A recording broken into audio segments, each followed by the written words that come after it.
15 কোটি টাকা নিয়েছেন। কুমিল্লা জেলা পরিষদ থেকে 15 কোটি টাকা নিয়েছে। বিএনপি কিছু শিক্ষিত লোকদেরকে প্রশাসক হিসেবে বসানো দরকার ছিল সারা দেশে।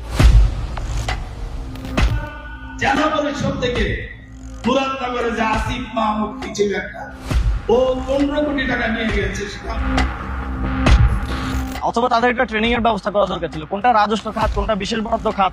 কুমিল্লা জেলা পরিষদে যে অর্থগুলো কুমিল্লার বিভিন্ন উপজেলায় খরচ হয়েছে, এর 90% বেশি স্থানীয় সরকার মন্ত্রণালয় থেকে, আমি তো মন্ত্রণালয়ের দায়িত্ব ছিলাম, বিভাগ থেকে বিশেষ বরাদ্দ দেওয়া হয়েছে। ঠিক, তো এই বিশেষ বরাদ্দ খাত আর রাজস্ব খাত তো এক না। এটা যদি ওনারা গোলায় ফেলেন তাহলে ওনাদের ওইখানে বসার আসলে কোনো যোগ্যতাই নেই। কেউ তো উনি ওনার কথা আমাদের কন্ট্রাডিকশন, প্রথমে বলছেন নিয়ে গেছে, তারপরে আবার হাসান আব্দুল্লাহ ভাই যখন কল দিলেন তখন তিনি বলছেন যে আমি তো আসলে নিয়ে গেছে বুঝাই না, আপনারা বরাদ্দ দিচ্ছেন। 10 কোটির কাছাকাছি, আর ওইখানে গেছে 15 কোটি। তা আপনি টাকা খাইছেন সেটা তো আমি বলি নাই।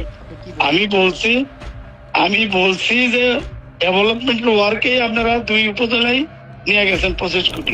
তাহলে আমরা এখানে তাহলে এটাও বলা যায় যে তারেক রহমান 9,30,000 কোটি টাকা নিয়ে যাচ্ছেন।